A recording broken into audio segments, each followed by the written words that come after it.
j'espère que vous allez bien. Nouvelle vidéo random review sur une découverte, Last Hero Inuyashiki, comment dire, du même auteur que Gantz, Hiroya Oku. Voilà. Donc j'ai lu les 2 premiers tomes de cette série publiée entre 2014 et 2017, finie en 10 tomes et actuellement qui est publiée en France par Kiun.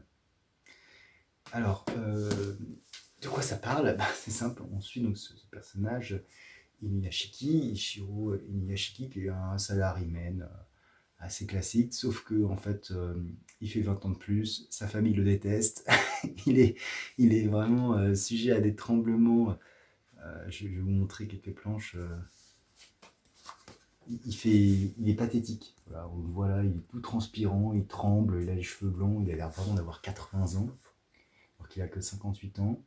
Voilà, personne, voilà, sa famille est vraiment composée de sa femme, de sa fille et de son fils. Vraiment, tout le monde, c'est pas terrible. Et donc, voilà, tout va bien dans son quotidien.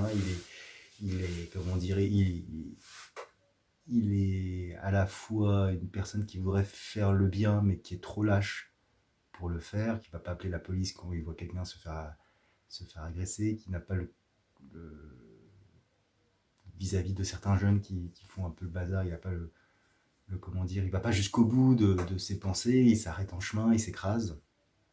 Et à un moment donné, parce que bien sûr tout peut aller de pire, il apprend qu'il a un cancer. Voilà, donc super sa vie, et il décide d'adopter un chien.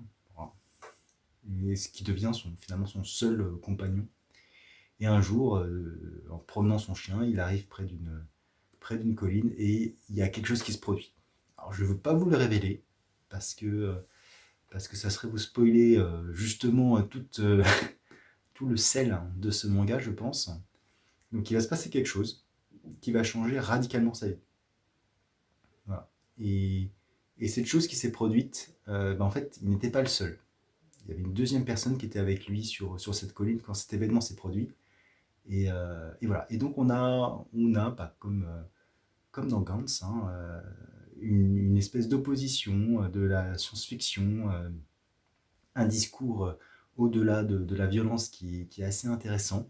D'ailleurs, ce qui est assez marrant, c'est que l'auteur se fait une propre référence à lui-même, une référence à lui-même, parce qu'il va à un moment donné dans une chambre d'ado, et il y a des posters de Gantz où un des personnages dit de toute façon c'est un manga pourri.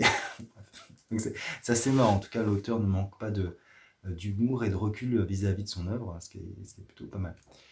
Donc les dessins sont très beaux, je vais essayer de ne pas vous spoiler. Voilà, les dessins sont assez propres pour ceux qui connaissent Gantz. Voilà, donc sans rien vous révéler, donc c'est plutôt une bonne surprise. C'est ces 2 tomes que j'ai lus. Je vous remonte les couvertures. Vraiment sympa. Vraiment sympa. Je vais de fait essayer de voir si je peux trouver la suite. Parce que je suis intrigué. En plus, c'est une série courte, 10 volumes, donc globalement, on devrait avoir une conclusion qui ne devra pas trop tirer en longueur. Donc, bonne petite découverte. Voilà.